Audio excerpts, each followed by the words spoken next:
নমস্কার।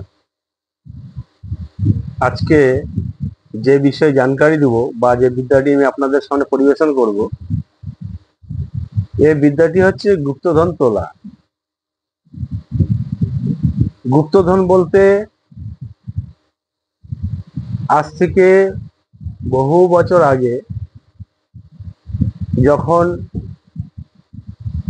রাজাদের সময় ছিল, ব্রিটিশদের সময় ছিল, মোগলদের সময় ছিল, তখনের যে ধন সম্পত্তি কোনো না কোনো কারণে এই মাটির নিচে চাপা পড়ে গেছে।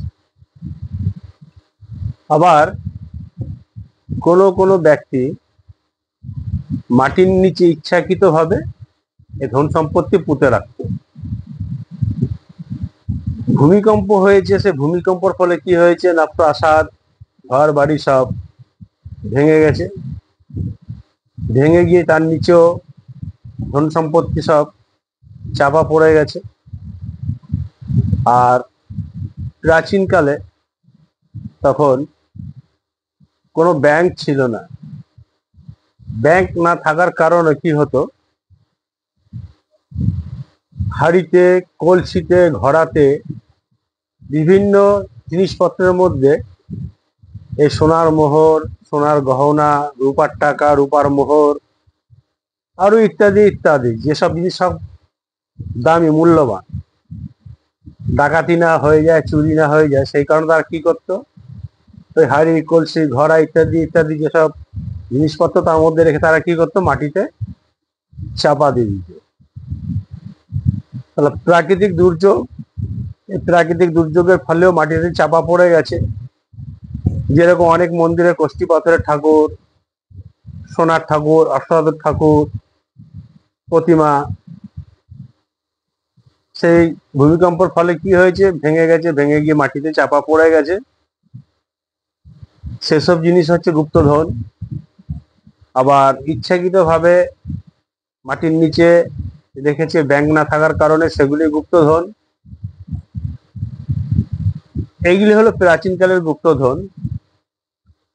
আর জমিদারদের কালে যে গুপ্তধন, সেগুলি একটি পূজার মাধ্যমে কি করা হতো, রাখা হতো। তাকে বলা হয় যক্ষের ধন। এই যক্ষের ধন হচ্ছে সব থেকে মারাত্মক এবং খুব ডেঞ্জারাস। এই ধন তুলা সম্ভবপর হয়ে ওঠে না। সম্ভবপর এই কারণে হয়ে ওঠে না, ওইখানে যে একটি পূজা পদ্ধতি আছে, যাকে যক্ষ করে ওই ধন পাহারার জন্য রাখা হতো, সে কি করতো, ওই যক্ষের যে ধন, যক্ষ বলতে একটি পূজা আছে, এখানে একটি অনেক ব্যাপার আছে।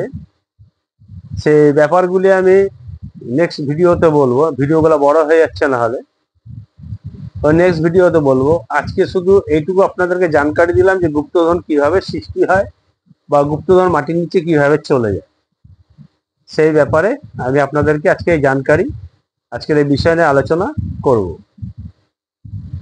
তাহলে তাহলে হচ্ছে প্রাকৃতিক দুর্যোগে একটি গুপ্তধন হয়, আর একটি গুপ্তধন হয় ইচ্ছাকৃতভাবে রাখা।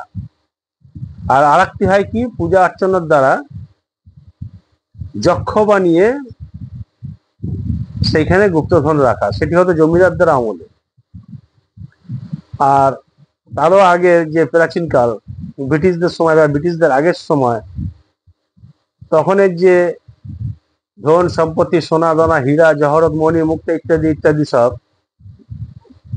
বেশিরভাগটাই দুর্যোগের কারণে বা ডাকাতরা লুটপাট করে নিয়ে গেছে, কোথাও পুঁতে রেখেছে, কোথাও গেড়ে রেখেছে, এরকম বেশিরভাগই ছিল হচ্ছে গুপ্তধন। তাহলে দুরকম গুপ্তধন বললাম, ইচ্ছাকৃত, অনাচ্ছাকৃত এবং পিচার সাধনায়, পিচার সিদ্ধ করে যক্ষ বানিয়ে সেখানে গুপ্তধন রাখা হতো। দেখবেন মাটির নিচে লাঙ্গল করতে গিয়ে, মাটি কাটতে গিয়ে, পুকুর কাটতে গিয়ে দেখবেন সেখানে থেকে প্রতিমা উঠে আসছে, সোনাদানা উঠে আসছে, ঘোড়া উঠে আসছে, মোহর উঠে আসছে।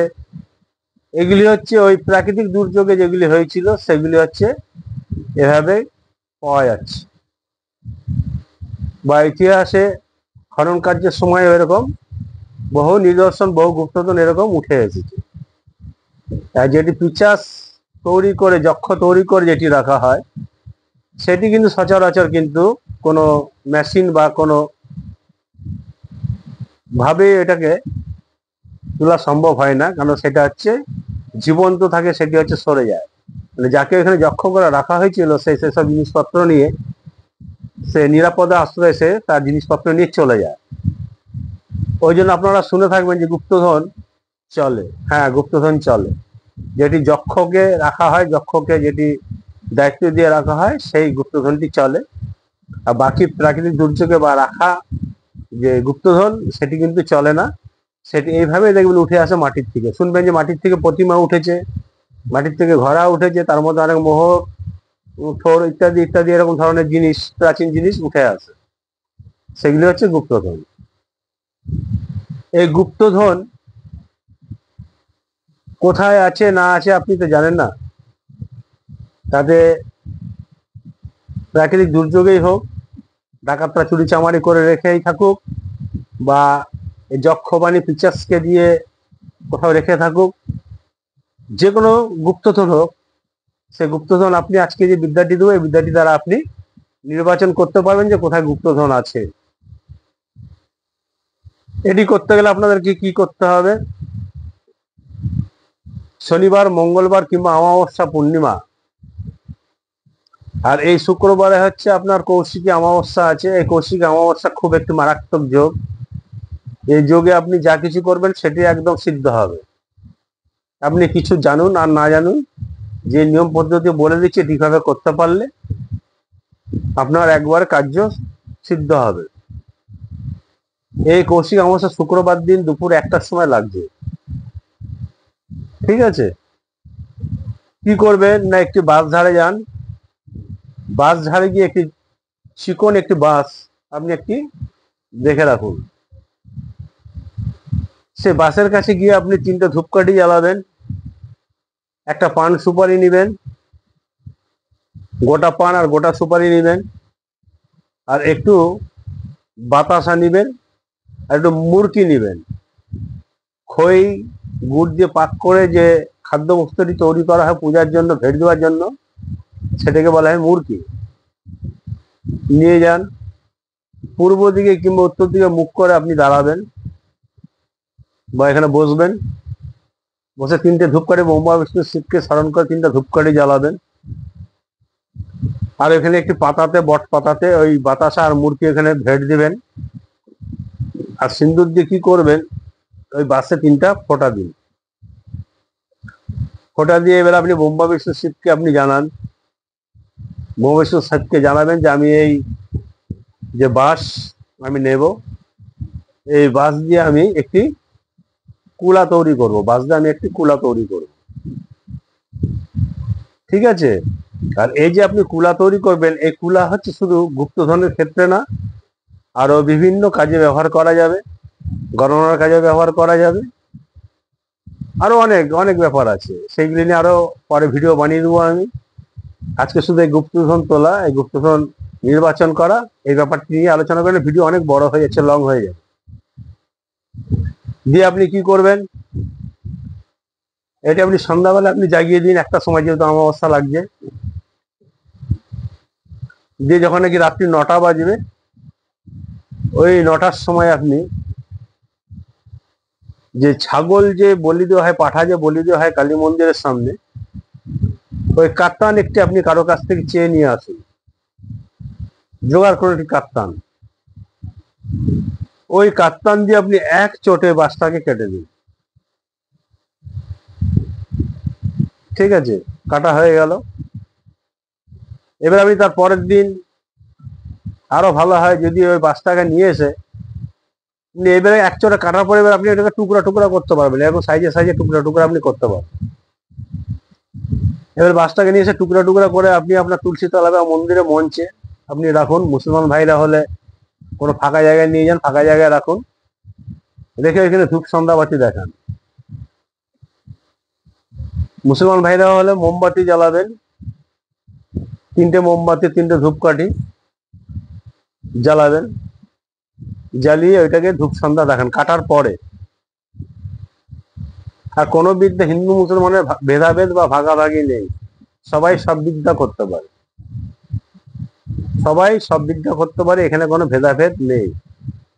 তবু আমি বলে দিলাম, তিনটা মোমবাতি জ্বালাবেন মুসলমান ভাইরা, হিন্দু ভাইরাও এই একই পদ্ধতিতে আপনি করতে পারেন। তিনটা ধূপকাঠি জ্বালাবেন, জ্বালিয়ে এখানে ধূপ সন্ধ্যাবাতি দেখান। যারা ঝুড়ি বানায়, মানে এই বাঁশের কাজ যারা করে আর কি, বাঁশের বিভিন্ন রকমের যারা কাজ করে, ঝুড়ি বানায়, কুলা বানায়, টুকরিয়া বানায়, সের বানায়, বিভিন্ন রকমের জিনিস বানায়, তাদের কাছে আপনি ওই বাঁশ নিয়ে চলে যান। তারপরের দিনই কিন্তু যেতে হবে, শুক্রবার অমাবস্যা কেটেছেন, শনিবার দিন আপনাকে কিন্তু নিয়ে চলে যেতে হবে। তার সামনে বসে থেকে তাকে বলুন যে ছোট একটি কুলা তৈরি করে দিতে, ছোট সাইজে। আর বাকি যে বাঁশের টুকরো টুকরো গুলো থাকবে ওইগুলো আপনি সব নিয়ে আসবেন, নিয়ে এসে উপরে তুলে রাখুন, নিচে আর রাখবেন না। সে বানানোর পরে বাঁশের যে টুকরো টুকরি গুলো থাকবে উপরে তুলে রাখুন। আর বাঁশটি যদি একটু বড় সাইজের যদি আপনি পেয়ে থাকেন আর কি, 1.5 হাত কিংবা 2 হাত, 1 বিঘত, এখানে লাঠিও আপনি একটা তৈরি করে রাখতে পারেন, ওটা উপরে ঝুলিয়ে রাখবেন। লাঠিটা কিভাবে বানাবেন সেটিও বলে দেবো। কিন্তু যেদিন কেটে রাখলেন আপনি, সেদিন থেকে কিন্তু প্রত্যেকদিন ওকে সন্ধ্যা রাখাতে হবে, উপরে কোথাও রাখতে হবে ঝুলিয়ে, ওই লাঠিকে আর নিচে নামানো যাবে না। যতক্ষণ আমি এই বিদ্যাটা বলছি, লাঠি তৈরি করার বিদ্যাটা বলছি, ততক্ষণ ওকে আপনি ধূপ সন্ধ্যা দিয়ে যান। নেক্সট ভিডিওতে আমি এই গুপ্তধনের পুরো ব্যাপারটা আমি ভিডিওটা শেষ করবো, করার পর আমি এই লাঠি বিদ্যাটা আমি দিব, যদি পারেন তো করে নিন। খুব মারাত্মক কাজ হবে, মারাত্মক মারাত্মক। লাঠিকে যা বলবেন লাঠি তাই শুনবে। এবার আপনি সেখান থেকে কুলোটা বানিয়ে নিয়ে চলে আসুন। কুলোটা বানিয়ে নিয়ে আসার পরে কুলোটা আপনি এবার 5টা সিন্দুরের ফোঁটা দিন। এই কুলোর যে সামনের দিকটা থাকে, কুলোটা তো এরকম থাকে, সামনের দিকে সিন্দুরে 5টা ফোঁটা দিন। ফোঁটা দিয়ে আপনি আপনার স্থানে রাখুন। মুসলমান ভাইরা হলে তারা দেয়ালে ঝুলিয়ে রাখুন। কুলোটার একটা সুতা বেঁধে, সাদা সুতো বেঁধে একটা পেরেকে দেয়ালে ঝুলিয়ে রাখুন, তার নিচে এখানে মোমবাতি জ্বালান, ধূপকাঠি জ্বালান। এভাবে কুলাটাকে আপনারা জাগ্রত করে রাখুন, যাতে না কুলাটা আর মানে মৃত হয়ে যায়, জাগ্রত করে রাখুন। আর হিন্দু ভাইরা এইভাবেই করতে পারেন, কিন্তু আসলে দেখো আপনারা করতে পারেন। এইবারে যখন আপনার গুপ্তধন দেখার ইচ্ছা হবে, তখন আপনি কি করবেন, কোনো 3 মাথা রাস্তার মোড়ে চলে যান কুলাটাকে নিয়ে। এবারে সেখানে কুলোর উপর এবারে আপনি 5টা মোমবাতি জ্বালিয়ে দিন। ছোট ছোট মাটি ঢেলা করবেন, আর ওই ঢেলাগুলা ওই 5টা মোমবাতি কুলোর উপর গেড়ে দিন। আর কুলোর উপর কি করবেন, একটু মাঙ্গলিক চিহ্ন একটা সিন্দুর দিয়ে আঁকবেন, দুদিকে 2টা স্বস্তির চিহ্ন আঁকবেন। ওই কুলার উপরে এবার আপনি কি করবেন, ওই পান সুপারি রাখবেন, একটি গোটা পান, একটি সুপারি, সুপারিতে একটা সিন্দুরের ফোঁটা দিয়ে দিবেন। আর যেদিনকে আপনি চালনা করবেন, শনি মঙ্গলবার দিন দেখে চালনা করবেন। আর ওই শনি মঙ্গলবার দিন কুলো চালনার আগে আপনি কোনো জাগ্রত কালী মন্দিরে চলে যান। জাগ্রত কালী মন্দিরে গিয়ে ওখানে নিঃশ্বাস ধরে সে কালী মন্দিরের সামনের থেকে এই 3 আঙ্গুল, মধ্যমা, অনামিকা, বৃদ্ধমাগোষ্ঠী, এই 3টা আঙ্গুল দিয়ে চিমটি কেটে একটু মাটি তুলে নিয়ে এসে রাখুন একটু কাগজে দিয়ে। ওইটি আর নিচে রাখবেন না, ঘরে ঢুকাবেন না, ওইটি বাইরে কোথাও রাখুন। এবার আপনি কুলা নিয়ে চলে যান 3 মাথা মোড়ে, 3 রাস্তার যে মাথা, সে মাথায় চলে যান আপনি। সেইখানে কুলার উপরে 5টা মোমবাতি জ্বালিয়ে দিন, ছোট ছোট মাটি ঢেলা করে, যাতে মোমবাতি গুলা রাখা যায় সেভাবে মোমবাতি 5টা জ্বালিয়ে দিন। এবারে কুলার উপরে একটি পান রাখুন, একটি গোটা সুপারি রাখুন, সিন্দুরের একটা ফোঁটা দিন। আর ওই পান সুপারি যেখানে দিয়েছেন তার উপরে আপনি কি করবেন, ওই যে কালী মন্দিরের সামনে থেকে যে মাটিটা আপনি নিয়ে এসেছেন, ওই মাটিটি পানের উপরে দিয়ে দিন। দিয়ে এই যে মন্ত্রটি ভিডিওতে টাইপ করে দেওয়া থাকবে, এই মন্ত্রটি এখানে আপনি বসে বসে জপ করতে থাকুন, 108 বার জপ করতে থাকুন। দেখবেন কুলা নিজেই ভাসতে শুরু করছে, উপরের দিকে উঠে গেছে। উঠে গিয়ে এবারে কুলা যেদিকে গুপ্ত ধন আছে সেই দিকে কুলা যেতে থাকবে, এবং যেখানে গুপ্ত ধন আছে সেখানে গিয়ে কুলা দাঁড়িয়ে যাবে। কিন্তু আপনাকে একটা গন্ডি আয়ত্তের মধ্যে একটা আপনাকে বলতে হবে, নাহলে কুলা এবারে কি হয়, যখন কুলা চালন হওয়া শুরু হয়ে যাবে আপনি কুলাকে আর ধরতে পারবেন না। ও কিন্তু হাওয়ায় ভেসে ভেসে কিন্তু চলে যাবে। এবার মনে করুন যে আপনার আশেপাশে হয়তো 1-1.5-2 কিলোমিটারের মধ্যে হয়তো কোথাও গুপ্তধন নেই, ও কিন্তু তখন কিন্তু যেখানে গুপ্তধন আছে সেখানে যাবে, সে 10 কিলোমিটার হোক, 12 কিলোমিটার, 100 কিলোমিটার, ও কিন্তু সেখানে চলে যাবে, কুলা যেতে থাকবে। এবার আপনি তাকে কিন্তু আর ধরতে পারবেন না।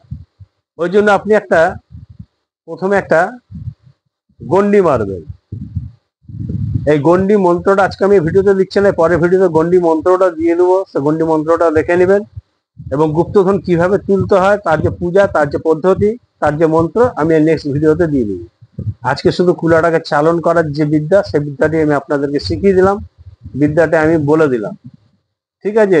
আর যেটি বললাম আর কি, কুলাকে একটা গন্ডি মারতে হয়, যে 100 গজের মধ্যে তোমাকে যেতে হবে, 100 গজের মধ্যে কোথায় গুপ্তধন আছে সেখানে যেতে হবে, সে 100 গজের বাইরে আর যেতে পারবে না, গন্ডিটা মেরে দেবে।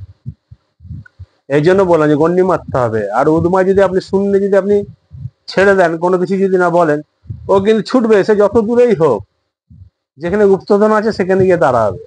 কোন পাহাড় পর্বতে গিয়ে দাঁড়াবে, মানে কোন নদী খাল বিলে গিয়ে দাঁড়াবে, আপনি আর ধরতে পারবেন না, যখন যাবে মানে খুব স্পিডে যেতে থাকবে। আজকে আমার এই ছোট্ট ভিডিও যদি আপনাদের ভালো লাগে, লাইক করবেন, কমেন্ট করবেন, শেয়ার করবেন, সাবস্ক্রাইব করবেন। সকলে ভালো থাকবেন, সুস্থ থাকবেন। নমস্কার, ধন্যবাদ।